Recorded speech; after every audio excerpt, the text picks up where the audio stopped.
Yeah, first, two things. Just wanted to reference the Dave Nickel health check that we started a couple of days ago. It was a great idea. A lot of people here at the university had a hand in both coming up with the idea and then certainly putting that thing together.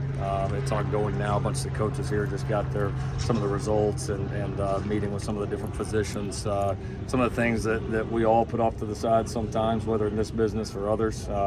And I think really for us paying attention to, just some, obviously, being affected here by Coach Nickel, and then some of our friends from across the country, obviously Mississippi State, with Mike, obviously UCLA with Coach McGovern. I mean, there's just kind of been a lot of people in our inner circle, right, that's hit us with, and I think we're always tasking ourselves as leaders are we doing the best that we can, right, for the people that we're leading, and that was something that we felt. We know coaches, people in this profession, a lot of times miss the boat on that, and appreciative to USC, to Keck, to all the people that helped put it together, and we're going to be putting all the details together and sending it out to every other college football program, to every other head coach, and we're hoping that they'll follow the same, and this becomes a trend that really resonates nationally. And then obviously, I'm sure a lot of the questions here will be about, I hadn't seen all the news, if Big Ten has expanded or whatever happened. I just want to say, our university, our leadership made the decision to go into the future with the Big Ten after this season because it was the best thing for USC. That was not contingent on any other schools, on anything else. We don't make decisions here at USC based on anyone else other than doing the best for our university, the best for our student athletes, period. So my reaction today is I have no reaction. We're trying to win the Pac-12, and then we'll deal with the Big Ten when that time comes. All right, we'll go over to questions. Did I just totally, everybody's questions are done now, huh? Yeah, go ahead. Lincoln, I just want to go back to the first statement that you made. Why is it important to you and this organization to kind of set the standard and send out what you guys are doing to other schools? Well, just I don't know that it's been done to our knowledge. It's something that I'm gonna say it's easily done, but if you got a great university behind you, you can get it done. You get it done quickly, and like I said, there's 7 or 8 months where in this job you're kind of down in the submarine for 7 or 8 months, and you don't come up for air for a while, and things can get missed, and things have been missed, not just recently, but I mean throughout time, and I think it's just more stepping back of what can we do better, and I think we need to all be asking that question because. Not that you can fix everything, but you always hate that. You just want to do your best with it, right? And nothing more important than people's health. And so, it's obviously affected us and something we're passionate about. And I see no reason why this would not become standard practice across the country. And just to what you've seen on the field so far, you've had a really small sample size, but just interested in what you've seen out of some of your Arizona transfers from Dorian, Keon, Christian on both sides of the ball. Yeah, love all three. First time to really see Christian full go. He wasn't able to do a whole lot with us this spring, and he's done a really nice job. We moved him around a little bit positionally. He's handled that very well. Keon, especially the last couple of days, has really come on, and we're certainly counting on him.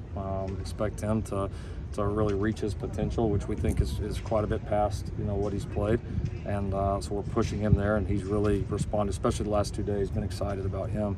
And Dorian's playing well. He's fitting well with our guys, learned our offense well as a playmaker. Ball skills are off the charts, and I think he's really starting to get a feel for the offense, where he's supposed to be, kind of the flow of it. Seeing really start to settle in the last couple. With Christian at nickel and 2 incumbent safeties, where do Max Williams and Jalen Smith kind of fit into the picture right there? Well, they both figure prominently, no question. I mean, we're kind of working Christian all over the place right now. He'd be one of those guys, I'd be honest, I'd be a little surprised if he doesn't play all 3 levels in the secondaries at different points this year. I think Jalen and Max have both had phenomenal camps up to this point, have been 2 of our steadier players. I really see I see they've been kind of the opposite a little bit in the past. Like Jalen's had, some real flash plays, and has battled consistency. And Max has had some flash plays too. Max has typically been pretty consistent for us and tough, and we've really pushed him to, take advantage more of some of the opportunity to make some of the big plays. And he's made a few, but I think even in camp we've seen it a little bit more. The other thing that's been great for Max is, this is the healthiest he's ever been in the whatever it's been now, 2 years that we've been here. By far. He's always been had something nagging or just recovering for something. So you see that out there on the field right now, which has been a big positive. Coach Hinton talked yesterday about how he wasn't happy with some of the play from the offensive line. How did that group respond today? They're getting better. They're getting better. We're getting a chance to work 3 different groups there, which is great. I mean, the depth is a whole lot different. And so it's been your mix of obviously trying to get some of your older guys ready and then trying to see where these young guys are at and develop them. I mean, there's excitement at all 3 levels. I mean, we didn't even have 3 levels last year. We didn't really even have a freshman class, right? So it's in a much better spot than it was 12 months ago. It'll be important for us, kind of here in the back half of camp and obviously leading into the first game to start to develop some continuity, make some decisions lineup-wise on where we want to be. But we're progressing. I mean, it's just, like a lot of these positions, the expectations are so high that, these guys got to strain to go reach them, and we need them to strain more.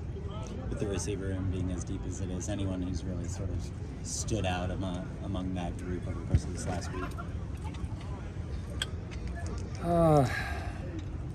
I mean, it's a tremendous group of true freshmen.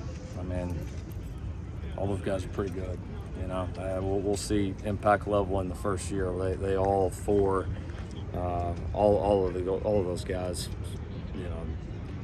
are pretty good in terms of where they're at, this early and showing the ability to contribute. Like a lot of freshmen, it'll come down to the consistency battle for them, and that's some of the edge that our older, more experienced players have. But it's a good room. We're not just crazy depth in terms of numbers, but I mean, we do have talent. We're a pretty fast group, and then it's been nice to add with some of these young guys some real size. That made us a little bit bigger in a few areas as well, which has been good. So now I love the group. It's a lot of competition, but it's it'll be a fun group to be able to take and game plan with, and I do think we'll be able to withstand some of the just ebbs and flows, bumps and bruises, lineup changes as the year goes on. Let's do one more. Do you have Oh, thanks. We talk a lot about the defensive transfers, especially on the line. How are some of the guys who've been around, like a Tyrone Delaney, how are they coming along this year? Yeah, we really tried to push those guys and really challenge them, right? The narrative on the outside is, oh, well, you're trying to fix a D-line by going and just adding a bunch of new guys. Well, that's half of it. The other half is you got to develop, what's here, because you do have a lot of guys that played significant snaps. You got a lot of guys that made some really big plays for you, and a lot of guys that, are still climbing towards their ceiling as well. And so, the new guys are not the only answer, right? And that's been behind the walls. That's been a challenge, and I think our guys. I think the continuity and all that in those groups has been great, but do those guys have a little bit of an edge to prove, right? That we can be the answer, that we can be part of an elite defensive line. Absolutely, they do. They've been challenged. Sean and Coach Manning have challenged those guys, and the strength levels, the experience. I mean, you see some of that with them. Like they kind of some of those guys look like year 2 players now in the system and in the program. So, yeah, the new faces are exciting, but some of the old faces are a little different than they were 12 months ago. Lincoln, I know you said that, that first statement that you guys, you're focused on this season. Mm-hmm. But obviously you guys stood to benefit from the recruiting level from, the move to the Big Ten in terms of, recruiting local talent. Oregon, Washington have obviously, been big players in that market in recent years. So any conversations or discussions so far about them kind of going there and you guys still needing to kind of put your foot on the gas when it comes to a recruiting level locally? No. I mean, we're going to recruit locally and nationally as hard as we can. We came here to win national championships. Win national championships, you're competing against everybody. So in my mind, I mean, nothing's changed. I mean, it's not like it doesn't matter what conference you're in. I mean, most schools in the country are going to come recruit in Southern California, right? There's a lot of good players out here. So, no, very confident in our brand, very confident in our approach, and our goals are completely unaffected by anything today. Thank you, Coach Riley. Go ahead. You're right. Number 2 center, and is moving Jonah over there as a contingency. Is that plan A? We'll see. We've got more options this year, which is good. I think Gino gives us some options. I think we've been really pleased with Killian. He's done he's done a nice job. And is he ready to be in that 2 deep? He's gonna have to really fight. But I mean, can I envision that in his career? Absolutely, with the way he's progressed. Millick has some of that experience, and Jonah does as well. And then you got a couple of the young freshmen that can play there. So we actually have probably more options in center than I can remember in a while, and good quality depth, which is important. Thank you.